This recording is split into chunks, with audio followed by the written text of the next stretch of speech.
A special thank you to each of our subscribers who make this channel possible. Here's today's story. In a dramatic turn of events, the Senate has passed a bill that not only eliminates a proposed excise tax on renewable energy projects but also dismantles significant tax incentives for clean energy. This legislation, which represents President Trump's domestic policy agenda, has ignited fierce debate among lawmakers, environmentalists, and energy advocates.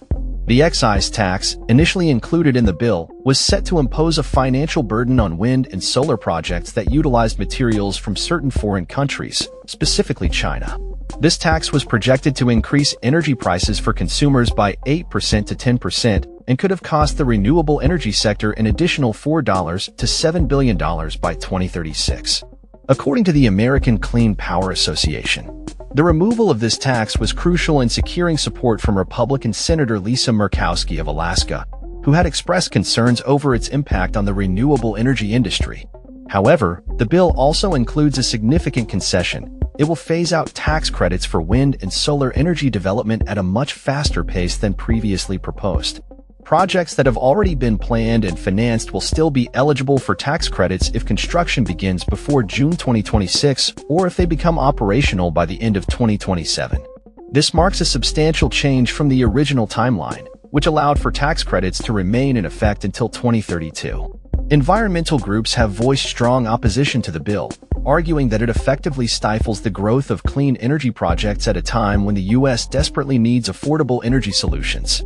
Joanna Slaney, Vice President for Political and Government Affairs at the Environmental Defense Fund, stated, "By making it much harder to build new clean energy projects, the bill is effectively cutting off the supply of cheap energy right when the U.S. needs it the most." The bill is also set to terminate several tax incentives established under the 2022 Inflation Reduction Act, which had previously supported clean energy initiatives, electric vehicles, and energy efficiency programs. This includes the cessation of tax credits for both new and used electric vehicles, as well as for the installation of home EV charging equipment and energy-efficient heating and cooling systems.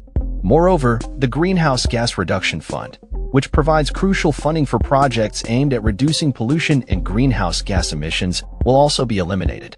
A recent analysis by the Center for Climate and Energy Solutions predicts that these changes could lead to the loss of over 1.6 million jobs, a staggering $290 billion decline in GDP, an 8% increase in U.S. greenhouse gas emissions by 2035, and a 4% rise in energy cost per megawatt.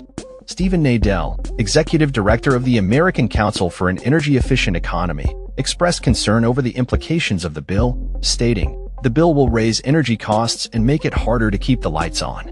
No one asked Congress to make their energy bills even higher. Taking away incentives for energy-saving improvements would raise monthly bills for families and businesses."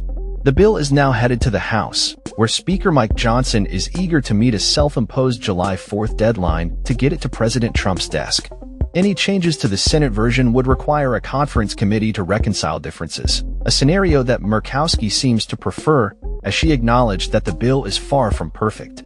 "We do not have a perfect bill by any stretch of the imagination," she told reporters. "My hope is that the House is going to look at this and recognize that we're not there yet." As the legislative process unfolds, the ramifications of this bill will undoubtedly be felt across the nation, particularly in the renewable energy sector and among consumers who may face rising energy costs. The political landscape remains fraught with tension as both sides grapple with the implications of this significant legislative shift. That's all for this story. We upload videos every day covering many different subjects, so hit that subscribe button to stay informed. Thanks for watching.